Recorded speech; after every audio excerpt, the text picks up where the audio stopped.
Good afternoon everyone, সবাইকে স্বাগত জানাই আমাদের চ্যানেল কনসেপ্ট রাশ, যেখানে তোমরা সবাই জানো কনসেপ্ট মিটস ক্ল্যারিটি। তো চলো আজকে টাইমস অ্যান্ড ডিস্টেন্সের একটি অঙ্ক করা যাক। তো তোমাদেরকে শুরু করার আগে বলে রাখি, যদি যারা আমাদের চ্যানেলে নতুন তারা অবশ্যই আমাদের চ্যানেলটিকে সাবস্ক্রাইব করো, এবং যারা অলরেডি সাবস্ক্রাইব করেছো তারা অবশ্যই যদি ভালো লাগে ভিডিওটা লাইক করো, বন্ধুদের মধ্যে শেয়ার করো। চলো শুরু করা যাক।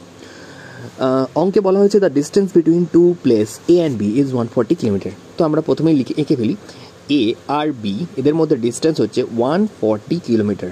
খুব ভালো কথা। দেন বলছে two cars X and Y start simultaneously from A and B respectively. তাহলে এক্স আর ওয়াই দুটো কার রয়েছে যারা এখানে এ আর বি দূরত্ব থেকে যাত্রা করছে।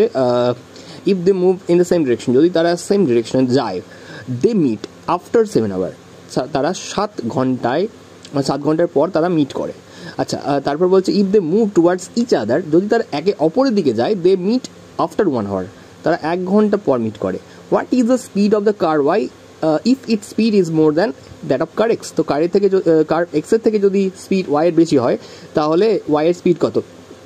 আচ্ছা, ধরে নেওয়া যাক যে কার ওয়াই এর স্পিড হচ্ছে ওয়াই কিলোমিটার পার আওয়ার, আর এক্সের হচ্ছে এক্স কিলোমিটার পার আওয়ার। ঠিক আছে, কারের হচ্ছে X kilometre per hour, Y হচ্ছে ওয়াই কিলোমিটার পার আওয়ার হচ্ছে স্পিড। ওকে, এখানে আরেকটা জিনিস বলে দিয়েছে যে Y is greater than X, এটা মাথায় রাখতে হবে। তারপর কি বলেছে, এখান থেকে কি ইকুয়েশন করতে পারি? এখানে বলে দিয়েছে যেহেতু সেম ডিরেকশনে, প্রথম কেসে হচ্ছে কি সেম ডিরেকশনে যাচ্ছে, যার ফলে কি হয়, রিলেটিভ স্পিড সেমের ক্ষেত্রে কি হয়, মাইনাস করতে হয়। Y minus X equal to, অর্থাৎ 140 কিলোমিটার যাচ্ছে বাই কতক্ষণে, 7 ঘন্টায় যাচ্ছে, তাহলে স্পিড কত হবে, 20 কিলোমিটার পার আওয়ার।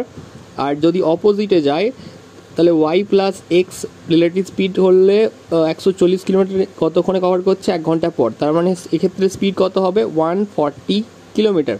তাহলে ওয়াই সমান কত হবে আমরা জানি, বড় মানে হচ্ছে ওয়াই, তাহলে কি করতে হবে, যোগ করে 2 দিয়ে ভাগ করতে হবে। তার মানে হচ্ছে 140 প্লাস 20 যোগ করলে হচ্ছে 160 হয়, তাহলে 160/2 মানে হচ্ছে 80 কিলোমিটার পার আওয়ার।